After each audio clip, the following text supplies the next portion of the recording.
우리가 MOS 시스템에 존재하는 그 전하 분포와 이 전하 분포가 만드는 전개 세기에 대해서 지난 시간에 한번 생각을 해보았는데, 우리 수강생 중에서 한 학생이 좋은 질문을 했습니다. 그래서 이 질문에 대한 답변을 우리 그 질문자에게만 이메일로 보내주는 것보다는 모든 수강생들이 함께 쉐어하면 좋을 것 같아가지고 선생님이 시간을 할애해서 학생들과 다 같이 쉐어하기를 희망합니다. 한번 잘 보세요. 굉장히 좋은 질문을 했습니다. 이 질문의 요지는 뭔가면, 이 한창영 군이라는 학생이 질문을 한 요지는 뭔가면, 선생님이 지난번에 전하 분포, 여기 전하 분포로부터 전개 세기를 계산할 적에 선생님이 강의 내용을 볼 것 같으면은 이쪽 메탈 부분에서는 전개 세기가 제로고 옥사이드 부분에 전개가 이렇게 생기고, 그 다음에 실리콘 쪽에 전개가 이렇게 된다 라고 강의를 하셨는데,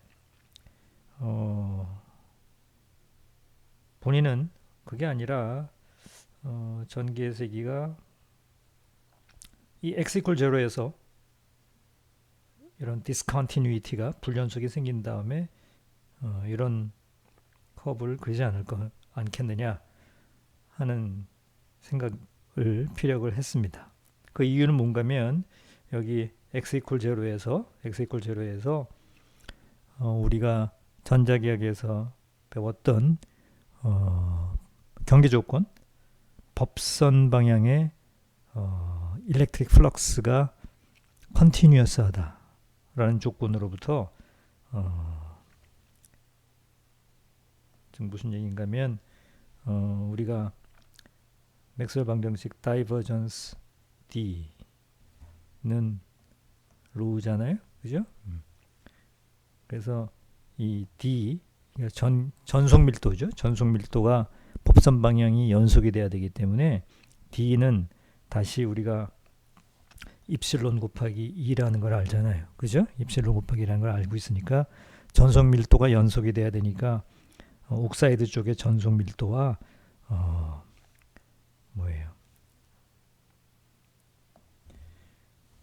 이 실리콘 쪽의 전속 밀도, 얘가 두 개가 연속이 돼야 되니까 이런 관계가 될 것이고, 이런 관계를 만족을 하려면 하는 수 없이 여기에 x equal 제로에 discontinuity가 생길 수밖에 없다 라는 주장을 하고 있습니다. 그죠? 그래서 이 부분에 대해서 아주 중요한 부분을 지적을 했어요. 그 전자기학을 공부를 아주 잘한, 기초가 잘 되어 있는 학생이라고 보입니다. 그래서 지금부터 이 내용을 다시 한번 생각을 해보도록 하겠습니다. 결론적으로 얘기하면 학생의 지적이 맞습니다. 그래서 이하 내용을 한번 잘 보도록 하세요.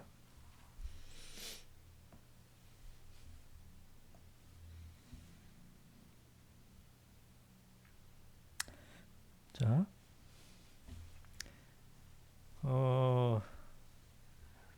우리가 지금 먼저 전하 밀도를 전하 디스트리뷰션을 한번 그려봅시다. 다시 이걸 지금 x축이라 그러고 여기에 최적 전하 밀도 로우의 분포를 한번 그려볼 것 같으면, 여기가 마이너스 t 옥스라는 부분이고, 여기가 디플리션 영역이 끝나는 부분이죠, w. 이렇게 된다 그러면 t 옥사이드와 여기 뭡니까? 여기 옥사이드 부분과 메탈이 만나는 부분, 이 사이에 여기에 메탈 차지가 면 전화가 생기는 거죠. 그래서 면 전화가 여기에 이렇게 생길 거다. 그죠? 예. 그래서 이걸 수학적으로 델타 펑션으로 표시하자. 이렇게 얘기했었어요. 그죠? 그리고 반대 방향에 이 옥사이드의 반대 방향에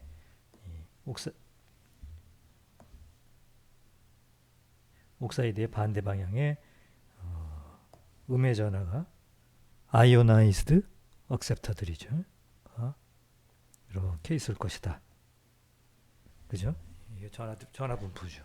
그래서 그 크기를 선생님이 쓴다면 요거의 크기는 뭡니까? 마이너스 QNA가 되겠죠. 마이너스 QNA. 그리고 여기 이 델타 펑션의 크기는 얼마가 되는 거예요? 이거의 크기는 우리가 수학적으로 표현하게 되면 이 크기가 소위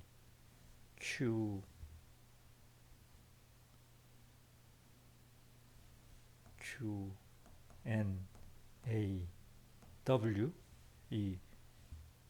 이거 총량과 여기에 있는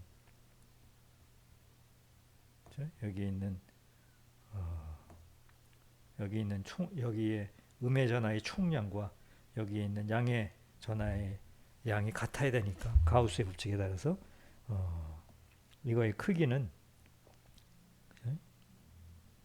이거의 크기는 어떻게 돼요? 이거의 크기는 다시 쓰게 되면 Q&AW의 델타 펑션 T가 아니고 델타 펑션 X 플러스 TOX 뭐 이런 꼴이겠죠. 수학적으로 굳이 쓴다면 이거의 모습이 그렇게 되겠죠. 그죠? 이게 되겠어요. 그죠? 그런데 우리가 지난 시간에 뭘 봤어요? 일렉트릭 필드를 구하려면 뭘 하면 된다고 배웠어요? 입실론 분의 최적 전하 밀도를 적분을 하면 돼요. 그죠? 이렇게 하면 돼요. 그죠? 이렇게 되니까 얘를 적분을 하면 되는 거죠. 적분을 하면. 그죠? 그러면 우리가 이 여기서부터 쭉 적분을 해 오고 있는 건데 여기 뭐 적분하면 전부 0이죠. 0.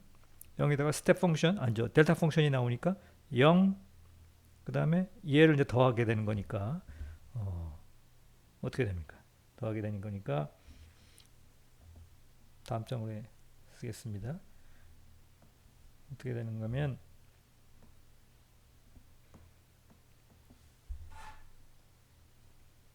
일렉트릭 필드에 대해서 그리면 여기가 만약에 마이너스 T 옥스라면 전개의 세기가 0을 쭉 더해오니까 0 그죠? 0 그러다가 여기서 델타 펑션이 나오니까 델타 펑션을 적분을 하게 되면 스텝 펑션이 되죠. 그래서 이게 스텝 펑션으로 쭉 올라가죠. 이렇게 그죠? 그리고 나서는 델타 펑션 옆에 그 다음에 이제 더 이상 뭐 더할 게 없잖아요. 더할 게 없으니까 그냥 컨스탄트로 유지하겠죠. 컨스탄트로 유지를 해요. 이렇게 되겠죠. 그죠? 이렇게 돼요. 오케이. 그래서 이제 x 이퀄 여기 제로를 넘어서고 나면 x 이퀄 제로 이 지점을 넘고 나면 이제 여기 있는 마이너스 Q&A를 적분하는 거죠. 여기를 마이너스 Q&A. 그러니까 이게 컨스탄트니까 상수니까 이 상수를 적분하면 직선의 식이 되는 거죠. 직선의 식이 돼가지고 적분을 여기를 다 마치고 나면 여기 오면 얼마가 돼야 돼요? 이거의 총량과 이 델타 펑션의 크기의 양이 두 개가 가우스의 법칙에 의해서 같으니까 여기로 오게 되면 두 개를 합치면 제로가 돼야 되겠죠. 그죠? 그러면서 이게 직선이 돼야 돼요. 이 구간이. 그러면 커브가 어떤 커브가 되냐면 여기가 W라면 이게 직선이 될 겁니다. 그죠? 커브가 아마도 이런 직선이 될 거예요. 직선이. 그죠? 직선이. 그죠? 직선이 돼야 돼요. 직선이. 그런데 이게 직선이 이렇게 돼가지고 x절편이 얼마고, 그러니까 지금 우리 x절편이 w인 거는 확실하죠. 여기가 전개의 세기가 제로가 돼야 되니까. 근데 지금 y절편이 얼마인가의 문제인데, y축 절편이 우리가 전자기하학에서 뭘 알고 있냐면은 뭘 알고 있는가 하면 아까 얘기한 대로 전속 밀도 이쪽 d 옥스 옥사이드 쪽의 전속 밀도와 실리콘 쪽의 전속 밀도가 두 개가 법선 방향의 전속 밀도가 연속이 돼야 돼요. 그러려면은 E 옥스와 실리콘 쪽의 유전율 곱하기 실리콘 쪽의 전개의 세기, 이건 뭐죠? 엄밀하게 얘기해서 x 이퀄 제로 마이너스에서, 여기는 x 이퀄 제로 플러스에서 극한값 이야기죠. x 이퀄 제로 마이너스. 그러니까 이 지점에서 여기서 전개의 세기는 요거죠. 여기. 이 크기가 얼마가 돼야 되는 거예요? 그러니까 이 크기가 입실론 옥스분의 q n a w가 되는 거죠. 이 크기가. 여기서 x가 0보다 조금 작을 적에 여기 또 이 크기가 이렇게 돼야 되는 거죠. 이렇게 돼야 되는 거죠. 그죠? 크기가. 그런데 x가 실리콘 쪽 x가 0보다 조금 더 큰 여기서의 전기의 세기는 어떻게 돼야 되는가 하면은 여기서의 전기의 세기와 이런 관계가 있어야 돼요. 이 실리콘 at x equal 0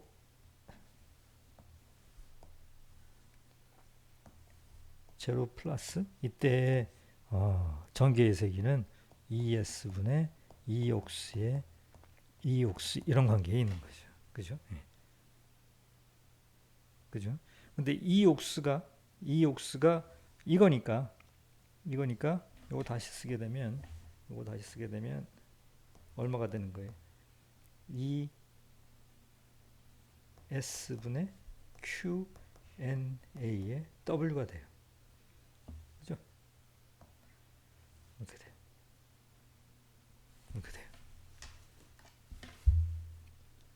다시 얘기해서 x가 0보다 조금 작은 요 극한값, 요때의 일렉트릭 필드는 요거고, 그죠? x가 0을 조금 더 지나서 여기서의 전기의 세기는 얼마인가면 요거예요. 그죠?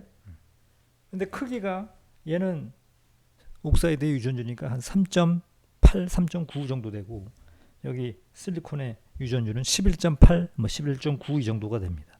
그러니까 3배 이상 차이가 나요. 그러니까 여기서의 전개 세기가 실리콘 쪽에서의 전개 세기에 디스컨티뉴이티가 생기고 요거보다 3분의 1 되는 한 요 정도, 요 크기가 될 겁니다. 요 크기. 그죠? 요 크기. 그래서 여기에 디스컨티뉴이티가 전개 세기에 디스컨티뉴이티가 이만큼 생기게 되고 디스트리뷰션은 이런 디스트리뷰션이 됩니다. 되겠어요? 그죠? 그 지난 시간 선생님이 디스트리뷰션이 이렇게 된다고 선생님이 얘기한 건 실리콘의 유전율과 옥사이드의 유전율을 동일시 본 거죠. 동일시 본 거예요. 그래서 만약에 옥사이드의 유전율과 실리콘의 유전율을 동일시 보지 않으면 우리 한창현 군이 얘기한 것처럼 일렉트릭 필드의 디스트리뷰션을 이런 식으로 그리는 게, 그래서 이렇게 그려가지고 이렇게 디스컨티뉴이티를 만들고 직선으로 떨어지고 이렇게 되는 이런 커브가 맞습니다. 되겠습니까? 아주 좋은 지적이에요. 그죠? 다른 학생들도 다 이해가 되죠? 이게 지금 계면이 어떤 상태에 있는 거예요? 계면 상태가 디플리션 상태에 있는 거예요. 그죠? 디플리션 상태가. 만약에 게이트에 양의 전압을 더 인가해가지고 디플리션을 더 강하게 걸어주게 되면 계면의 전하 분포가 어떻게 돼요? 이제는 만약에 게이트의 양의 전압을 인가해가지고 게이트의 양의 전압을 더 인가해주게 되면 어떻게 돼요? 이 커브가 이제는 어떻게 돼요? 게이트의 양의 전압을 인가하게 되면 여기에 양의 전압가 더 증가하죠. 이렇게 증가할 거예요. 게이트의 양의 전압을 더 인가하게 되면. 그럼 이 양의 전압가 이렇게 증가했으니까 증가한 만큼 여기 음의 전압가 증가해야 되겠죠. 반대쪽에. 그죠? 네. 어떻게 되겠어요? 디플리션 폭이 점점 더 증가하겠죠. 이렇게. 토탈 음의 전하의 총량과 여기는 음의 전하의 총량과 여기는 양의 전하의 총량이 같겠죠. 그죠? 그래서 게이트의 양의 전압을 더 인가하게 되면 커브가 어떻게 되겠어요? 이제는 얘가 좀 더 올라가겠죠. 이렇게 올라가. 그죠? 올라가서 이렇게 떨어져서 이렇게 되고 W가 증가했으니까 뭐 이렇게 되겠죠. 이쯤 오겠죠.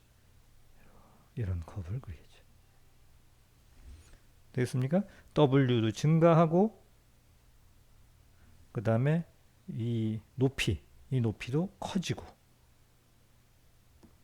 이런 커브를 그릴 겁니다. 맞죠? 전압을 더 인가하게 되면. 그러다가 게이트의 전압을 더 인가해가지고 바야흐로 우리가 스트롱 인버전이 들어갔다. 그럼 어떻게 되겠어요? 스트롱 인버전이 들어갔다. 그렇게 되면은 게이트에 더 전압을 인가했으니까 보세요. 얘가 더 증가하겠죠? 이게 더 증가하고 이게 자꾸 증가할 거예요. 여기 쌓이는 양의 전압가 게이트의 양의 전압을 더 거니까 이 늘어나는 양의 전압을 감당하기 위해서 여기에 지금 또 음의 전압이 있어야 돼요. 근데 선생님이 어떻게 강의했어요? 일단 스트롱 인버전에 들어서게 되면 이제는 더 이상 디플리션 폭이 늘어나지 않아요. 그때 디플리션 폭을 뭐라고 불렀어요? W max라고 그랬어요. 더 이상 커지질 않아요. 더 이상 커지지가 않고 여기 늘어난 양의 전하를 감당하기 위해서 이제 뭐가 생기기 시작합니까? 뭐가 생겨요? 여기에 인버전 차지가 생기기 시작해요. 계면에. 그죠? 마치 뭐같이 델타 펑션의 모습으로 미연전하가 쫙 생기는 거죠. 이렇게 생기는 거죠. 더욱더 양의 전하를 증가시켰다? 더 게이트의 양의 전압을 걸어가지고 그러면 여기에 음의 전하도 더 증가하죠. 학생들이 조심해야 될 것이 일단 스트롱 인버전이 들어가면 이 디플리션 차지는 더 이상 증가하지 않아요. 맥시멈에서 딱 멈춰 있습니다. 뭐만 늘어요? 인버전 차지만 늘립니다. 인버전 차지만. 그러면 그때 상황을 묘사하는 일렉트릭 필드는 어떻게 되겠어요? 편의상 이걸 지우겠습니다. 이 부분을 요 밑에 쓰기 위해서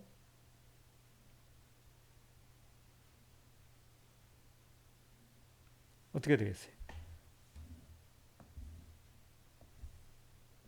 인버전이 일어나게 되면 이제 여기는 W max 맥시멈 디플리션 폭을 유지하고 있을 거고 여기가 마이너스 T 옥스고 그죠? 그러면 게이트에 상당량의 전압을 인가했으니까 어떻게 되겠어요? 얘가 아까보다 더 많이 올라가겠죠. 이렇게 올라가요. 그죠? 올라가요. 그래서 이게 올라간 만큼 지금 여기에 지금 인버전 차지가 생겼으니까 이게 음의 면전하잖아요. 그러니까 x equal 0에서 discontinuity가 생기겠죠. 여기서 뚝 떨어져가지고 커브가 이런 커브를 그리겠죠. 됐어요? 그래서 향후 게이트의 양의 전압을 더 인가하게 되면 어떻게 돼요? 이제 스트롱 인버전을 지나서 이렇게 해서 이게 더 올라갈 거고, 그 다음에 더 올라간 만큼 더 내려갈 거고, 여기에 지금 인버전 차지가 생겼으니까. 그리고 나서는 실리콘 쪽의 전개 분포는 변함이 없어요. 그래서 게이트 전압을 인가를 더하면 일단 스트롱 인버전 스레시홀드를 넘어서게 되면 얘가 올라가고, 올라간 만큼 또 얘가 떨어지죠. 이렇게 떨어져요. 그죠? 이런 디스트리뷰션을 갖게 됩니다. 되겠죠?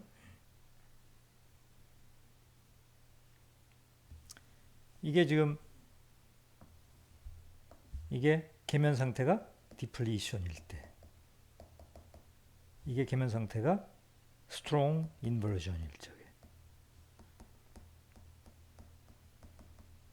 때 그려놓은 그림입니다. 일렉트릭 필드를. 그러면 일렉트릭 필드를 우리가 선생님은 지난 시간에 여기까지만 강의를 한 거예요. 사실은 여기까지만.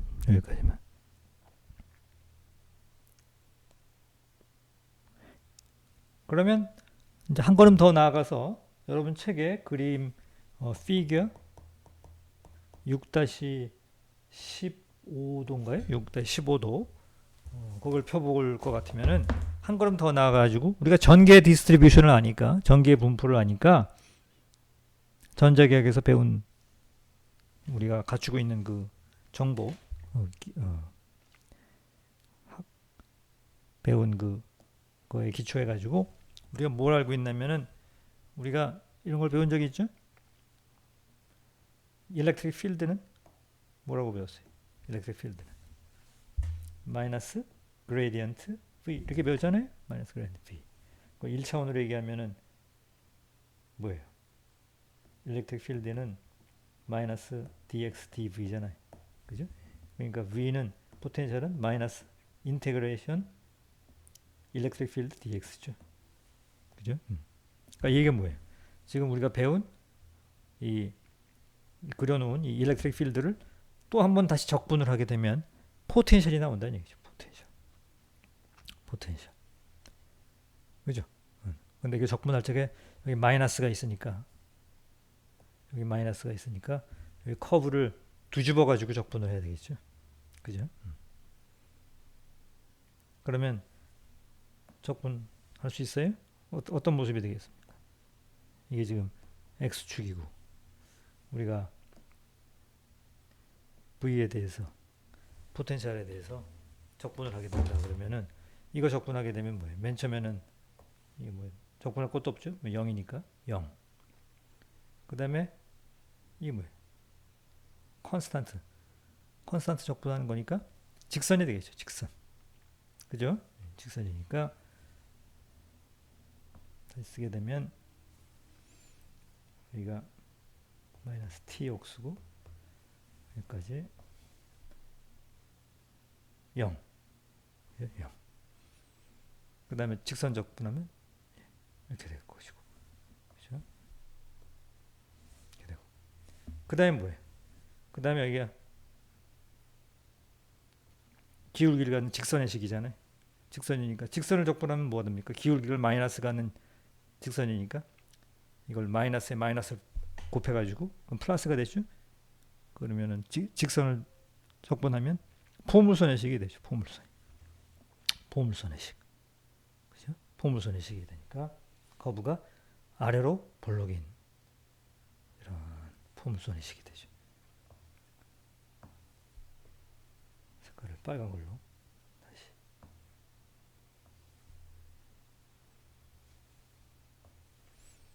포물선의 식이 이렇게 되죠. 그죠?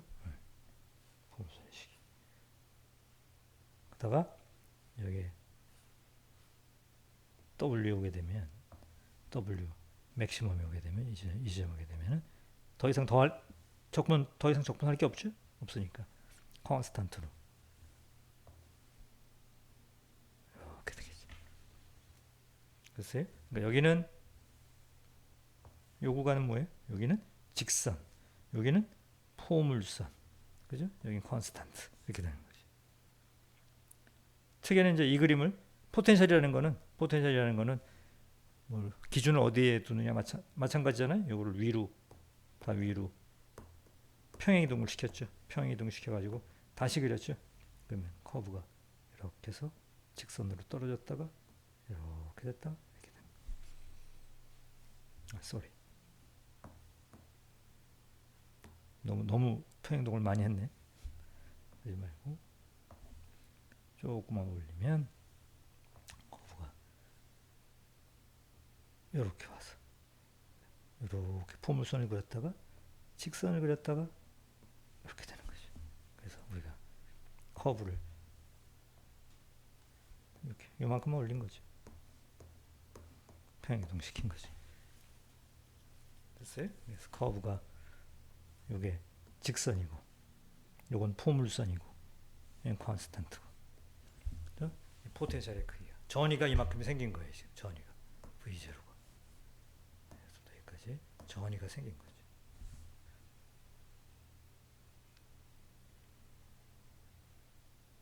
됐습니까? 여기까지입니다.